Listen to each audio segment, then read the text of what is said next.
plus officielle qu'effective. Non, elle est elle est officielle, elle est effective parce que am nañu tous les attributs de la souveraineté yu mën a tax ñu def ay choix mais il se trouve que le monde reste ce qu'il est. Gis nga li amoon depuis le temps des conquérants nga xam nit ñi dañuy jékki-jékki xamuñu lu ñu nar a fekk si yàtt seen bateau yi ñëw commencé noot di jël di yóbbu feneen pour ñu liggéey loo leen loolu du mos a changer entre les nations et les États. Forme mooy changé te loolu foofu la gën a grave parce que elle est plus sournoise donc yow doo sentir ne sax yow ñu ngi lay noot exactement mais elle est plus pernicieuse comme ça. Je pense qu'à un moment donné damay seetaan benn documentaire Le Monde selon Xi Jinping mais ñoom ils ont dit la Chine 2049 ils veulent être la première puissance économique et la première puissance militaire. te boo xoolee actes yu ñu commencé di poser fu ñuy ubbee ay bases militaires daanuñ ko woon def nu ñu militariser les îles yu ñu jël entre ñoom ak côté la mer du Chine nga xamante ni ñii ñu ngi déployer seen projet.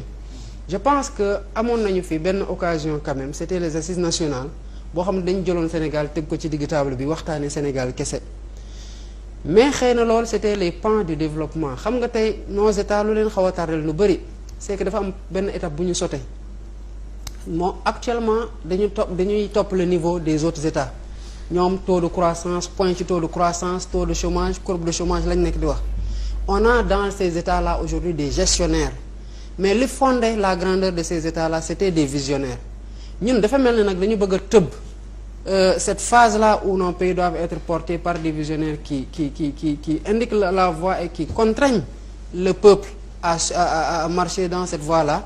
de la dem ci phase directement boo xamante ne dañuy préoccupé ci ay taux de croissance ak ay taux d'endettement ak yu demee noonu or fokk ñu toogaat ñun Sénégal ñu ne ñun cette année d'ailleurs cette année est l'occasion parfaite parce que ni festivité dul am du ñu am ay Baltique comment on l'appelle mooy avion yooyu fi naawoon def seen kii yooyu duñu gis ay défilé aérien ay défilé motorisé yu ñuy xëpp kii ñu yaakaar na qu'on est une armée puissante un état fort yu demee noonu c'est le temps de nous dire mais attends 60 ans après directeur mu ngi ko doon wax bu ñu doon tey un fonctionnaire tey lañ mooy suñu jour bu ñuy dem retraite 60 ans après on doit se dire est-ce que ñun on s'est redéfini une priorité. Un but par exemple surtout le but le seul qui vaille pour une nation c'est d'être grand pas qu'un grand peuple parce que jàpp naa ne que le Sénégal est un grand peuple mais une grande nation un état fort boo xamante ne day am la liberté de ses choix yoo xamante ne c'est des choix économiques c'est des choix politiques et c'est des choix sociaux parce que la yaakaar na moo tax bu Justin Trudeau day dem Arabie Saoudite jabaram day muuru du fa xalaatu fa waxu homosexualité mais bu ñëwee fii il se permet de nous dire droit homosexuel pourquoi question de koom-koom kese la si on était aussi riche que le Qatar def suñu choix de société que société croyante la et que ñun on fait un choix affirmé que kiiwuñu kon waxuma la sax ñu ñëw fii di ko wax ñu di leen wax ne suñu position chaque jour on doit avoir marre de le répéter à des présidents qui se succèdent à la tête de ces états-là qui ont choisi leur type de société et qui veulent nous imposer ces choix-là